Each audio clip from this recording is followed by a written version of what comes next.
This video was produced by The Top Cut. Be sure to check out thetopcut.net, your home for Pokemon TCG, tournament coverage, professional game analysis, and interviews with the best players in the world. Thanks for watching. All right, guys, welcome back to Game 2 between Kyle Sabelhaus and Sam Chen. Sam won Game 1 pretty convincingly, Kyle. And now we're going to Game 2, and Kyle, Mr. Sabelhaus gets to go first this time, and he has a pretty solid start. Yeah, if I'm Sam here, I'm probably feeling pretty nervous, because if Mr. Sabelhaus manages to get a Hurricane here on the first turn, his Smeargle will be knocked out, and we will move on to a quick Game 3. But he went for a Smeargle, so I'm not feeling too nervous if I'm Sam. And Mr. Sabelhaus might not be able to get off this knockout very easily. Yeah, I'm sure if he had the first turn win, he would not slow roll Mr. Chen like this, so it's pretty safe to assume that Kyle does not have all the cards necessary to pull off the first turn win quite yet. So maybe Sam will survive, maybe he won't. Still got a full turn to play out, though. What I'm interested in seeing here is Kyle, Mr. Sabelhaus, went for the end with his Pokegear, and I was really nervous when he played down the end and Sam just picked his hand up immediately. I've seen so many people make this mistake where they see the end and they just instinctively shuffle their hand into their deck. Luckily, none of this happened though, and we saw a Juniper out of Kyle instead. Now I see a Grass and a double colorless in that hand. Does he have a way to switch the Celebi, though? Oh, man. No, apparently not, because he attached the energy to the active Celebi. He retreats, and he goes for the portrait. He's going to attach the double colors first. Smart. Okay. I don't know if I agree with that portrait, but there is a Juniper there, and that is going to cost him a lot of cards. So I believe he had to discard 2 Oak's New Theories in addition to some other stuff. Do you think it was worth using Portrait here?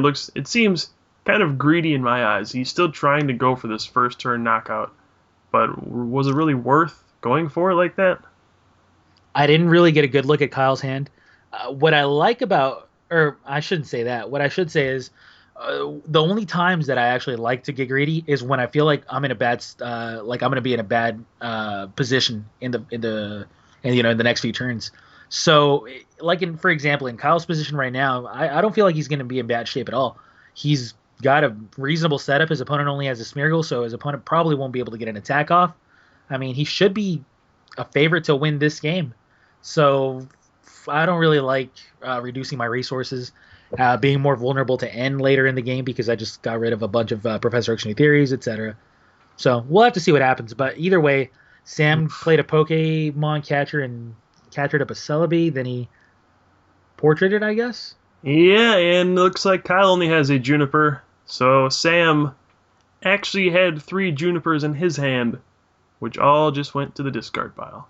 So right now we are seeing the backlash of Portrait.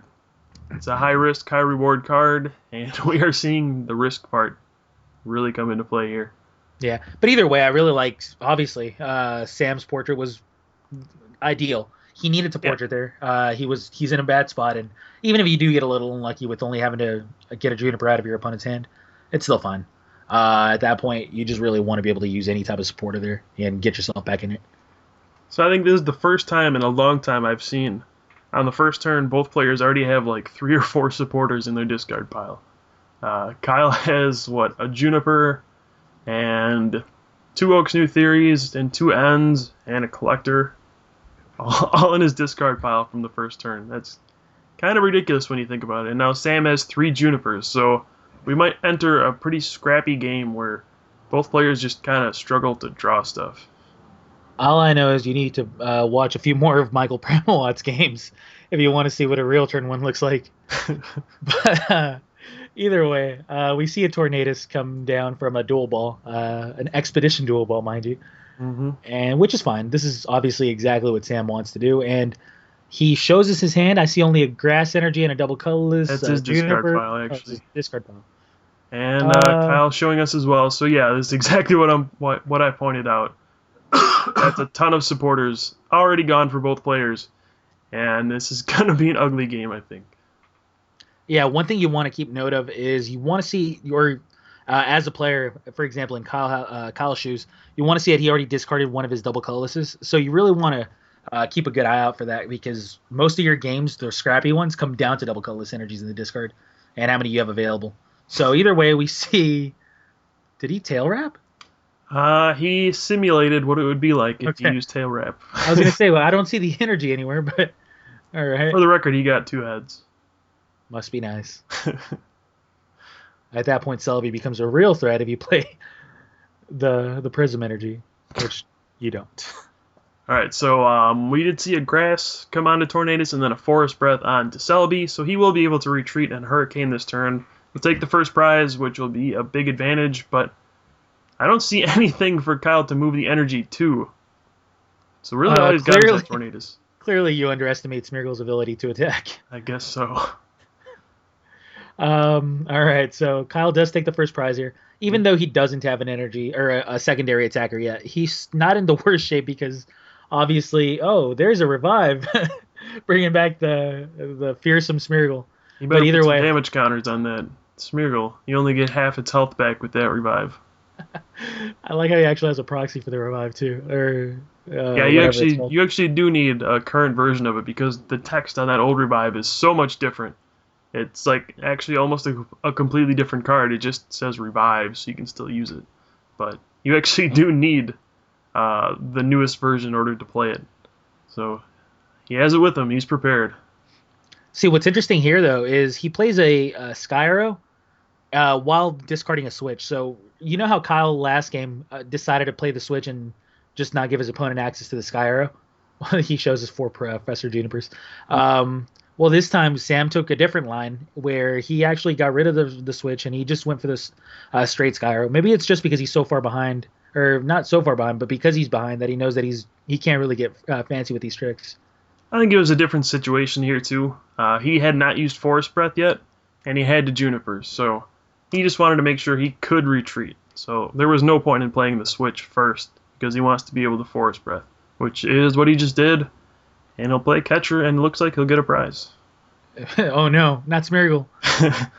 Gonna take out that big threat. All right. Well, the good news is at least your secondary attacker Tornadus can still attack. Yeah, it looks like Sam could power up his big Smeargle, so a big turn of events here. Bluff with the Celebi. Yes, he does. All right, there we go. There's a gear and a bunch of other stuff. He's got 3 Oak's New Theories, so he likes having 3 of a kind in his hands, apparently. Started with the Junipers and... That is funny. And he is showing his disappointment with Professor Juniper at this point. Oh, man, that's too good. So we got a dual ball here from Kyle. He gets second Tornadus into play, so now he has 2 secondary attackers he can work with. And he should be able to maintain his lead, I think. He took the first prize, and now he'll be able to get the first hit on a Tornadus, or if he has a catcher, he'll get the next prize. But so, you know what the more important play was, right? He just super outed that Smeargle back in the deck. Ooh, that is a big deal. Yeah, so we should be seeing some more tail wrap action at some point in this game. In all seriousness, Smeargle is fairly important in this matchup in terms of later on in the game, or even actually at any point in the game. It conserves your own supporters when you can portrait for your opponent's supporters, so you don't have to always play all of yours. So then later in the game, if your opponent plays an N, you're more likely to draw into your own supporters or copy one of theirs and recover from that. So Smeargle is actually really, really important in this matchup. So super riding that back into the deck, even though Tail Wrap might not be the greatest attack in the world, having him back, like right there, is going to be a big deal. Well, somebody didn't give Kyle the memo that he should have been tail wrapping this turn. Because he attached a double colorless to the other Tornadus instead. But Just we saving saw it him for when he can play Black Belt, man. That's a good point. All right, man. Well, he actually benched the Mewtwo before Professor Junipering. Now I know he's really low on resources with his supporters and everything. He decided to play the Mewtwo here. I'm never a fan of that unless you absolutely need to. Sometimes I'll even discard it with the Juniper. Mhm. But he did let go of his super rod, so who knows? Maybe he just felt like he was in a situation where he needed to play it. But I'm not the biggest fan of doing that. Yeah, the only situation I could see him putting that down is if he has like a Mewtwo or two prized, but it is a very, very big risk. Knowing that Sam plays Shaman in his deck to put down your own Mewtwo. Because all it takes is a Mewtwo and a Shaman, then he can catch out your Mewtwo and get two prizes, and then he will, I mean, he'll just take two prizes. So that is going to be a big opening for Sam. But right now, I would still think Kyle is way ahead. He's just got more energy in play. He's got multiple attackers, and I don't see what Sam can do here besides try to catch her for cheap prizes. Well, Sam's in the same situation Kyle was in last game, where, like we mentioned, the only way you can really can't come back is if your opponent stalls on a knockout, and you can catch her for prizes consistently. Hmm. So that's going to be Sam's plan of attack here, I'm sure. And as long as he can just maintain his board presence, at least he'll give himself that out to win. So we'll see what he does. He's playing junk arm right now, getting rid of a grass and something else to be able to get his catcher. So he got the memo, and I believe he's going to be knocking out the Smeargle right here. Yeah, that's definitely what I would go for. And it looks like he's got Mewtwo in his hand, too. So we'll see if he decides to bench that. And a Shaman as well, right? Yep, but he does not have enough energy to pull off any shenanigans here. So Correct. he is going to put it down, though. That's interesting. Well, at least he's got a Professor X new theory here, but again, jeez, I'm just not a fan of playing it. I guess he's afraid of Seeker. I guess I don't know. I don't know. Um, I mean, it's not too big of a risk, as Sam just pointed out. The Shaman for Kyle is in his discard pile, so as long as he doesn't move the energy onto Mewtwo, it'll be relatively safe. But all right, never Yeah. mind. All right, we'll see what happens. He does get that Smeargle knockout, which is all too important, like we've been mentioning. And he plays a collector here, Kyle does. I mean, honestly, at this point, the Pokemon aren't all that important. He's got everything he needs. He just wants to be able to set himself up for later turns, maybe get another Mewtwo to prepare for the Mewtwo War. Gets a Gigas, Celebi, and who knows what else. Just those two. Okay. So maybe the Mewtwo's our prize, man. Or maybe he's just getting ready for a. Well, I don't know if he's getting ready for a Juniper here, but maybe he's actually does have a few Mewtwo's prized. That certainly could be the case. Now, I mean, in Sam's case, moving energy to Mewtwo, I don't think that was too big of a risk. Seeing that there's already two double colorless on Kyle's field, Shaman's in his discard pile already, so the odds of him having a grass, a double colorless, a catcher, and a plus power to knock out his Mewtwo, not too high. So I don't mind Sam putting down the Mewtwo that turn and moving energy to it. Some situations that would be a huge risk, but I don't think this was one of them. Well, maybe I'm just a little bit more risk averse here, but but yeah, either way, it shouldn't be that big of a deal in this game. At this point, Kyle's debating between who exactly he wants to attack with, and what he wants to do with his attack. Uh, doesn't really have too many options here unless he wants to catcher up a Smeargle. So I think this situation, even though Kyle seems to be in the lead, if you look at the bench for each player, I think Sam actually has a good shot of winning this game.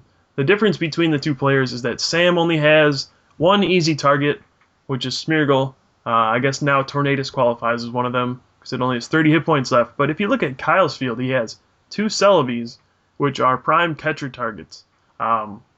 Those are just going to be easy prizes for Sam to take.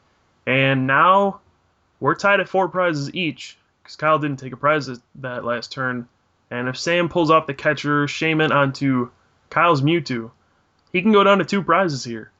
And this game could be over in 1 or 2 turns. Yeah, it's actually a great point. The fact that he's going to be able to maintain energy and play because of his Tornadus' attack is going to be a pretty big deal here. And he goes after the Mewtwo, knowing that he's going to be trying to just go into a Mewtwo war as soon as this Tornadus dies. So Sam's got a good plan of attack here. As long as Kyle can't really mess with it, Sam's might be able to actually turn the tables here. Yeah, and I think the situation last turn where Sam moved the energy to his Mewtwo, that was okay, but Kyle moving the energy to his was an extreme risk. And you're going to see why right here. So here's Shaman. We're going to Celebration Wind and move all the energy to Mewtwo. And Kyle's Mewtwo is just done for. Whereas if he didn't move the energy there, Sam would need to attach an extra energy to that other Mewtwo to get 5 energy for an X-Ball knockout. So now, I think Sam is in pretty good control of this game. It's just silly considering he was behind not too long ago, and this all just swung around. Does Sam have 3 prizes left right now? He has 2 left. 2. Wow, that is interesting. Wow. I was operating under the. I guess I just didn't see the fact that he had 3 left. He had 4, but he just knocked out Mewtwo. Yes, I meant 5. Kyle's not in great shape. Obviously, he plays a Mewtwo down. His opponent already has a Mewtwo counter with a Celebi in play. He's essentially Mewtwo locked in a sense. Yeah, I mean, that last turn where he missed a knockout was absolutely huge, and then he decided to move an energy onto his own Mewtwo. I think those are just the 2 things that really kind of cost him this game. He didn't have a catcher, and he did not. He should not have moved the energy to his Mewtwo. Those 2 things in combination just really put him in an almost impossible situation here at the end of this game. And he discarded those 2 ends early on, so I don't think he'll have one here to disrupt Sam. And I don't know what Kyle can do at this point outside of playing a Shaman EX or something like that. Yeah, a Shaman EX might be a pretty good play here, obviously, but either way, geez. Yeah, I think the fact that he's just so far behind on prizes now is just going to be game ending. He needed to be able to at least get a knockout here. And he didn't get that. So as long as, all Sam really needs here is what? An energy? Yeah, if he can get 1, 2 energy on his Mewtwo this turn, the benched one, I think Kyle is pretty much done for. Which, it looked like he was in firm control of this game, but this is how fragile this mirror match really is. Just 1 turn of missing a catcher or something like that can absolutely lose you the game. And that's kind of what happens with Mewtwo. It's kind of a glass cannon. It's super strong, but at the same time, very risky. And he's even going to be able to get a knockout with a 3 energy Mewtwo instead of the 4 energy Mewtwo, which, even if a Shaman comes out, Shaman EX, Kyle is going to get knocked out and lose, I think. Yeah. Sam realized this, put himself in a position where he could lock his opponent out of the game, and I think he's done that pretty well. Even if his opponent does have an N here, he doesn't actually need any more resources. Yeah, if you're Kyle Sabelhaus, you are probably wondering, how did I get here? I thought I had this game in the bag, probably. And now I'm down 3 prizes and putting down Regigigas. So here we go. And he actually just concedes, it looks like. Okay, well, he just wanted to get the Gigas in play. But yeah, that actually goes to show you just how important it is to be able to actually take a prize every turn. We've been stressing this for who knows how long now, and the truth is that it's so true. If you miss out on 1 prize on 1 turn, you're going to fall behind on your opponent, no matter where you are in the game, unless he's just literally out of the game. So that's unfortunate for Kyle. He does not move on. Team Bertoli loses a member in the top 16. And Sam pulls this off, and we get to see Sam advance to the top 8. Yeah, Sam played incredibly well that series, I think. He has a firm understanding of the mirror match. I'm sure he's played it quite a few times. And he's shown us why he's one of the top players in North America. So he will move on. Unfortunately, Kyle Sabelhaus is eliminated, but Sam will move on to the top 8, and we'll see how he does from there. Alrighty. So that has been top 16 match. Thanks for watching, guys, and we'll see you next time.